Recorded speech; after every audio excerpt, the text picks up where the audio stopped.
దేవునికి స్తోత్రం కలుగునుగాక. ఉదయకాలమున దేవుని వాక్యము ఇందాము శ్రద్ధగా. మీరందరూ బాగున్నారని నమ్ముతున్నాను.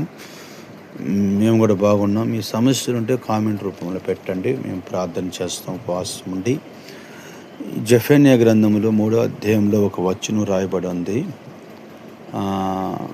తాను మీకు విధించిన శిక్షను బట్టి యెహోవా కొట్టివేసినాడు, మీ శత్రువులను మీ ఎదుట నుండి వెళ్ళగొట్టాడని అక్కడ రాయబడి ఉందన్నమాట. ప్రియమైన దేవుని బిడ్డలారా, శత్రువు నుంచి దేవుడు విడుదల చేశాడని రాయబడి ఉంది. మరి మన ఆధ్యాత్మికమైన జీవితంలో మనకి ఎవరు శత్రువులు ఉన్నారో, ఎవరు మనకి శత్రువులు హాని చేస్తూ ఉన్నారో, శత్రు శేషం ఎవరైతే ఉన్నారో ప్రభు వాళ్ళని వెళ్ళగొడతానని చెప్తా ఉన్నాడు.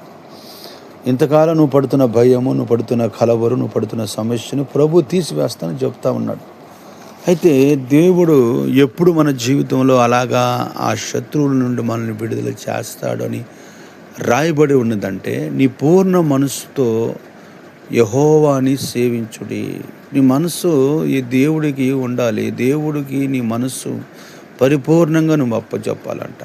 అప్పుడు దేవుడు నీ శత్రువుల మీద ఆయన యుద్ధము చేసి నీ శత్రువులను ఆయన వెళ్ళగొడతాడు.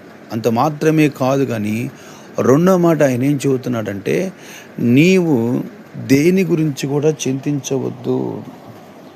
మొదటిగా మనం గమనిస్తే రాయబడిన మాట, ప్రభు మన శత్రువులు ఎప్పుడు వెళ్ళగొడతాడంటే మన ఆధ్యాత్మికమైన జీవితంలో ప్రభు అంటాడు, నీ పూర్ణ మనసుతో దేవుడిని సేవించాలి. రెండోది, దేని గురించి చింతించవద్దు. నీ శత్రువులని ఆయన వెళ్ళగొడతానికి సమర్థుడు. ఈ రోజు నుంచి నువ్వు ఏ శత్రు భయం పడకుండా ధైర్యంగా నువ్వు ముందుకు వెళ్ళాలి. నీ ఆధ్యాత్మికమైన జీవితంలో గొప్ప మేలులు నువ్వు పొందుకోవాలి.